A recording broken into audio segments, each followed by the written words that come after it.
My name is Jim Prevor.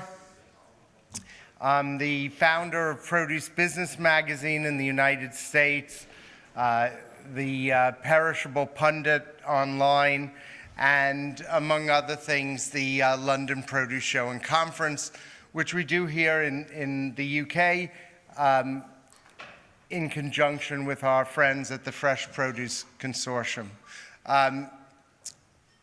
This particular event, the Food Service Forum, is a small and relatively new event that we're trying to grow here in the UK.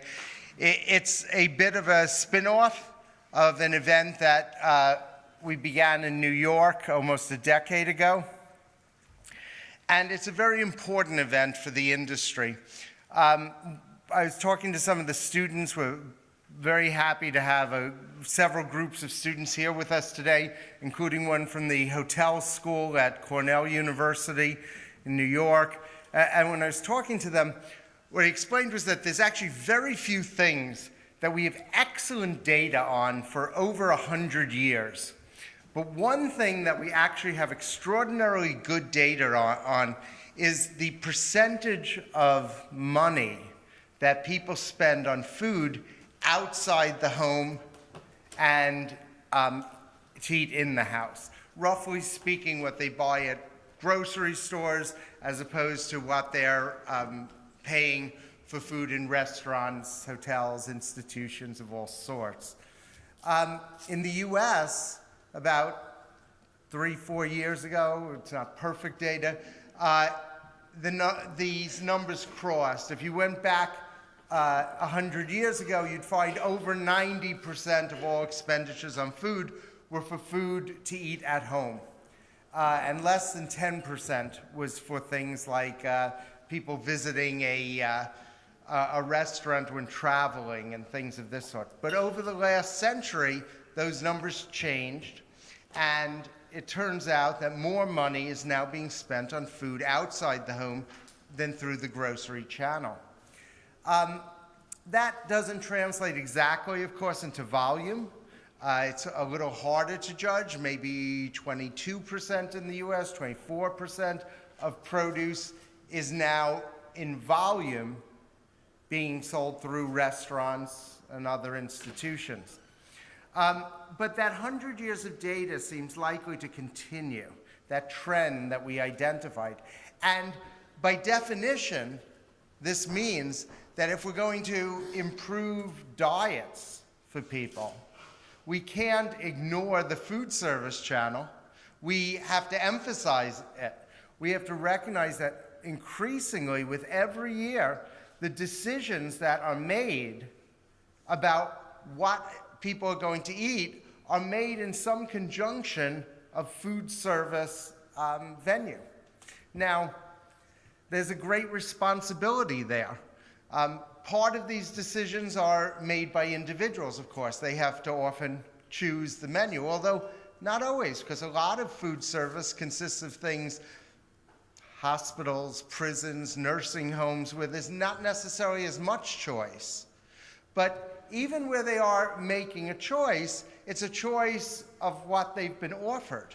And it's extremely important for public health to make sure that those options that people are offered are rich in fruits and vegetables. And there's a lot of problems for the produce industry, for the production sector in this. Retailers buy in a different way than the food service channel. The retail channel tends to take items that are presented by producers, puts them out on trial, and sees if they sell. And if so, they reorder them. If not, they cancel them.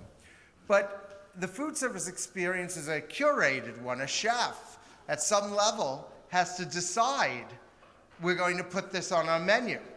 And this poses a great challenge for producers, because producers are not always competent to intervene with operators and their distributors to put together a kind of program that will encourage them to try new items.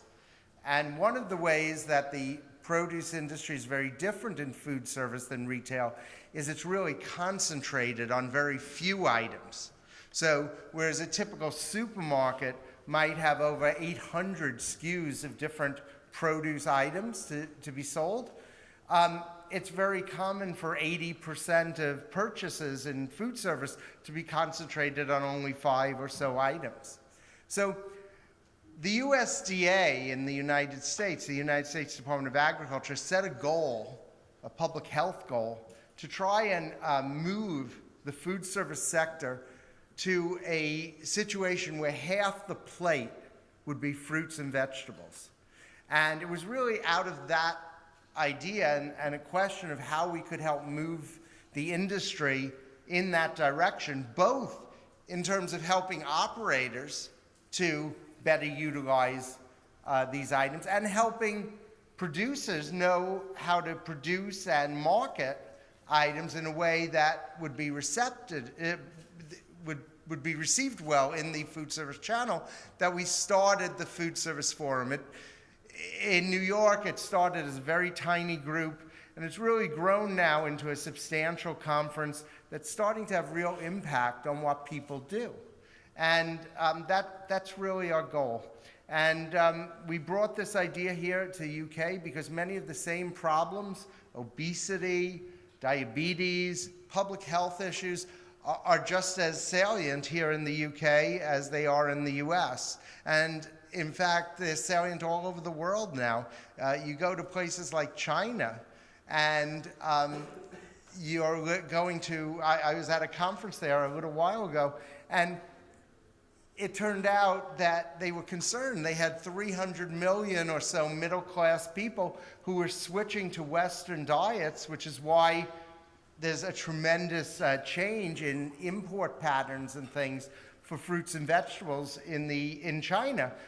We run an event, I was just down in Santiago, Chile, the Global Cherry Summit, and 90% of the buyers there were Chinese buyers looking to buy more cherries for this 300 million upper middle class demographic.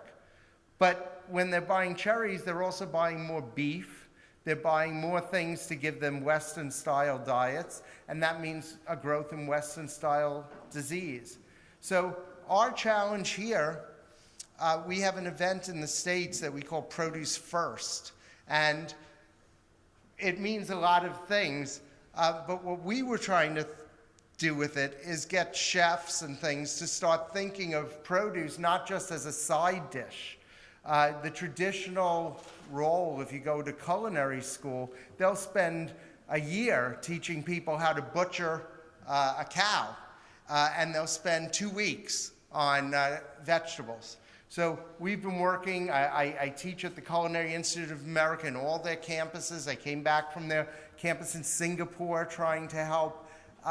What we're trying to do is get chefs to have a different attitude, to start looking at what is fresh and wonderful and appealing and of good value on the fresh fruit and vegetable side, and using that as the centerpiece to build dishes that will be appealing and delicious and nutritious and help move us toward the goal of half a plate of fruits and vegetables. We're very, very fortunate to have had some wonderful people here in the UK who have joined us in this area. Some of the key distributors have come on to help us, the people at Reynolds, the people at Fresh Direct. We're very appreciative of their support here. And individuals have been so important as well. Jason Danziger, who is going to be your MC today, he's Managing Director of the Hannah Group UK, and we really owe him so much thanks for all his help putting this forum together now for 3 years. We've been fortunate to grow incrementally every single year as we gradually seep our message that more fruit, more veg is the key to the next generation of food. The thing that I find when I talk to chefs all over the world, they are confronted with demands by their companies, by the public, to be a partner for healthy eating, but they don't really like it. And the reason they don't like it is because it's very negative. Use less sugar, use less salt, use less fat, use less. And it's a sort of austere vision of food. And people don't become chefs to join in an austere vision of food. But what they love is when they're told, no, you can use more of these wonderful ingredients that we in the fruit and vegetable industry bring to the table. Jason has really worked beyond being the MC today to help us find speakers, put together the topics of the program. And I have to say a special thank you to Jason, to Jenny Edwards, who's done much of the work from our team, and of course to all of you who have joined us here today to learn and to hopefully join us in this mission of moving to a new generation of produce-centric cuisine and of helping the produce industry, the operators, and the distributors to all join together in a chain that can advance public health as well as help the industry grow. So I thank you all for coming here. Again, my name is Jim Prevor. I'm here all day, all tomorrow, the next day. Anything I can do to help, please don't hesitate to let me know. And thank you again for coming. And Jason, please. Good.